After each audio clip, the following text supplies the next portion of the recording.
the talents of writers in Sri Lanka today.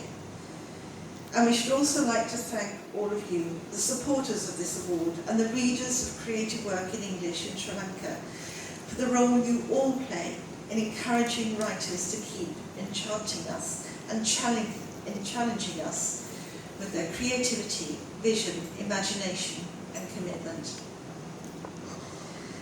I don't know how many of you had the chance to read Michael Ondoncia's interview with Sunila Galpati that appeared in papers today. But in this interview, Ondoncia talks about how aware he is of the limitations of his knowledge, and then goes on to highlight the real pleasure and excitement to learn.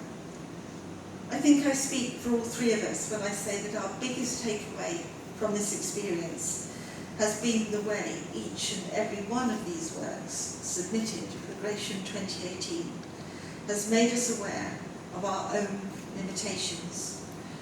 They have reminded us in different ways how pleasurable and exciting it is to learn something new, to question what we know, to become more open to the worlds that we experience around us. And for that, I don't think we will ever be able to thank all of you enough. And now we're going to turn to the citations of the shortlisted work. And for that, I'm inviting my fellow judges, Ramya and Andy, to help.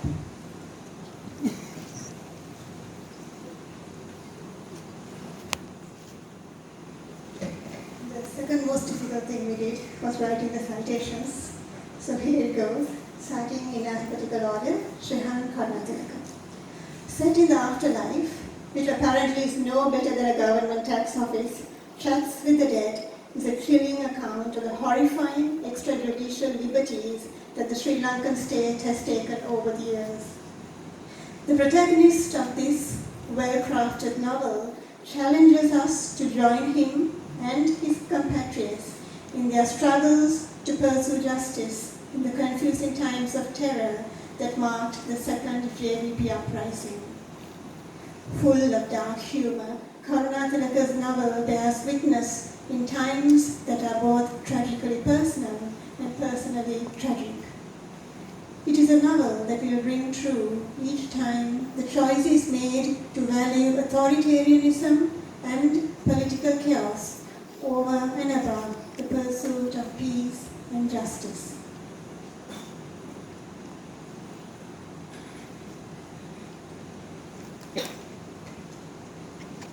I'll be reading the citation for Upali Mahajan's Youthful Escapades. Youthful Escapades is an exploration of the growing sexual and emotional maturity of young men that draws you in and slowly reveals its secrets. Viewed through the lens of the abuse of underage men and the lives they subsequently endeavor to build, the novel presents us with complex characters, relationships, and situations that ask us to consider our own biases and responses when confronted with difficult choices. Mahalian reminds us that the most pervasive of legacies are those that wrap around our everyday lives and relationships. They enmesh themselves in our conversations. They keep us awake at night. They gnaw at our doubts and undermine our fears. To read Youthful Escapades is also to be reminded of the power of dialogue. How over a cup of tea, late at night, with a friend or partner, we might all overcome our past experiences and build a better future.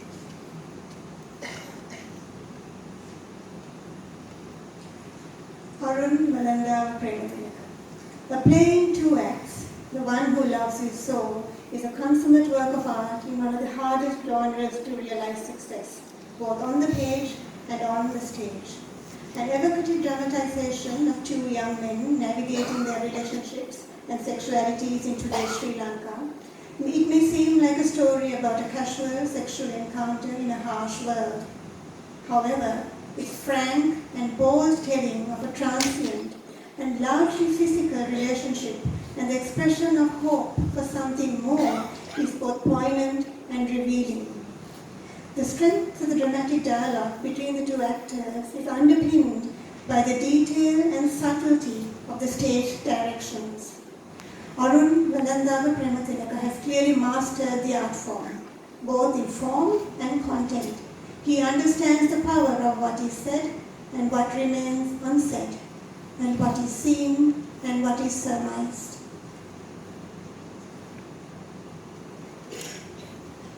Zanifa Zanir, so they failed to kill her. They failed to kill her powerfully depicts the lived realities of women and their families as they come to terms with the disabilities that result from a traumatic illegal abortion. Speaking to us through the perspectives of multiple characters, Zanir's novel is commendable for its exploration of the ways in which guilt, faith, love, and compassion shape their choices and priorities. It is an extraordinary story touching the lives of ordinary people, revealing depth and unexpected character development as they face and overcome difficulties and challenges. But over and beyond all of this, the reader's lasting impression of They Failed to Kill Her is the power of hope to keep us fighting for those we love, the lives we build, and the opportunities we reach for.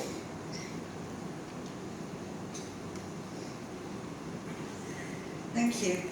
And I do hope that those citations and the readings that you heard earlier will inspire you all to read these wonderful books. So now, finally, it is my honour to announce the winner of the Gratiaen 2018, and it is Aaron Welandawe-Prematilleke for The One Who Loved Me So.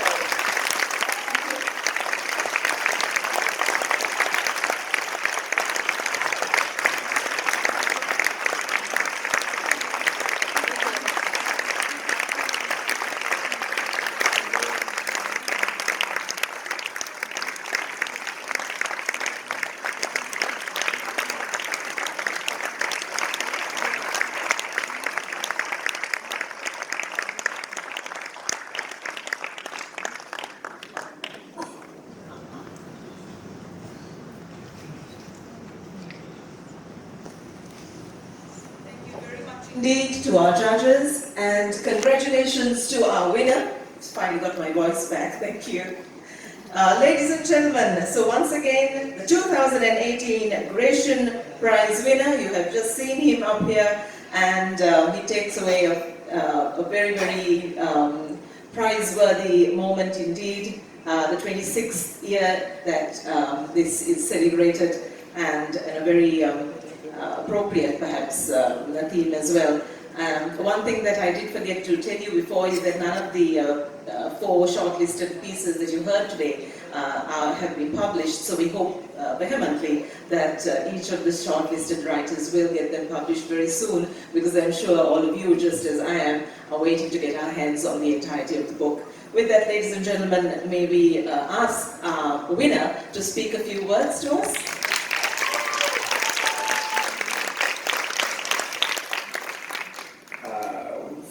I'm just going to put the brightness up on the phone. There we go. Thank you so much to the judges, to the board, and particularly to my fellow nominees, Rupali and Zanifa and Yohan, who's been my friend for a very long time. This whole ride has been kind of extraordinary. I just want to. I don't have too much to say. I just want to call out a few people by name because of the work that they did in forming this. Theatre is a collaborative medium, and that's where I come from, that's what I write for. So it feels sort of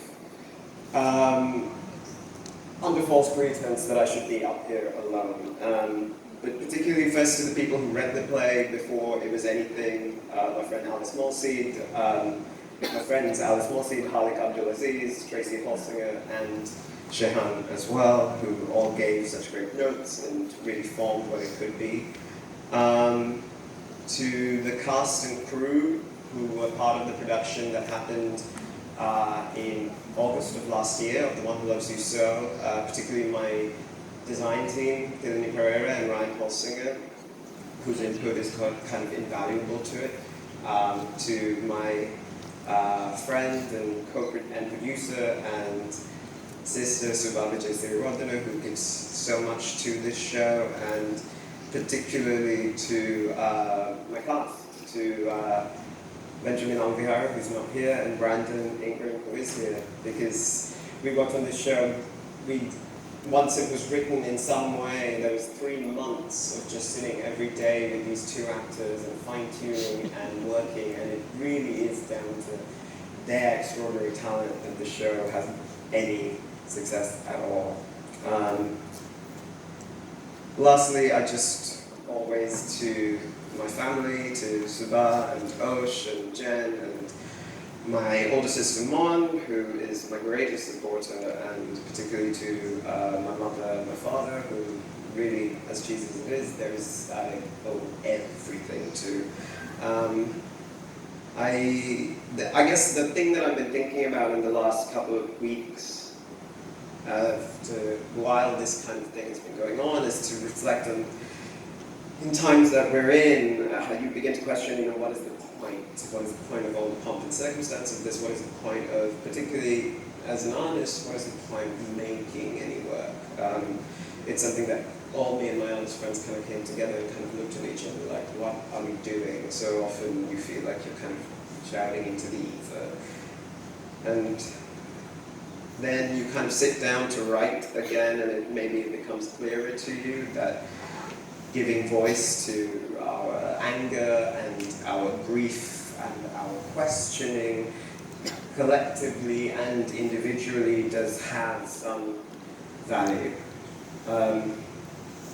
Some great value towards how we deal with what we're dealing with at this moment, and how we go about it, how we go about to the future.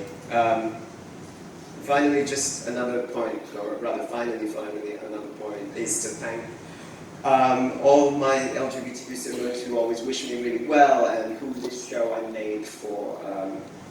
Hopefully something like this, it inches the door open for more voices to barrel through, voices that represent a greater diversity of thought and a greater talent in our community, that is, ones that don't have the benefits of being cisgendered or singlese or male,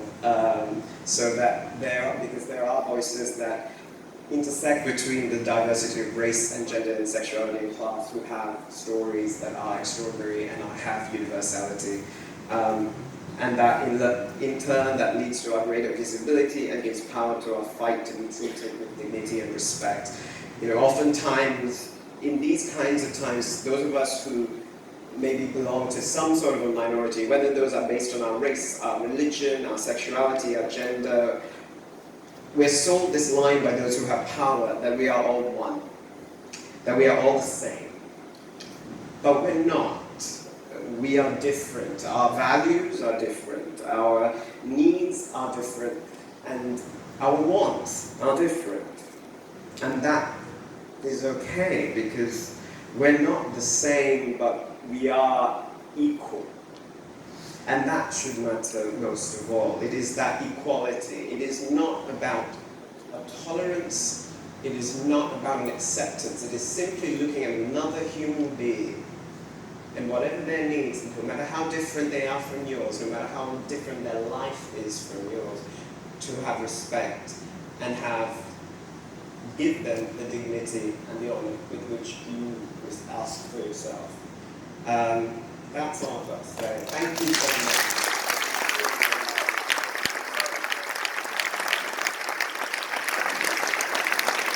Ladies and gentlemen, the 2018 Gratiaen Prize winner, Welandawe-Prematilleke. Congratulations indeed. And now,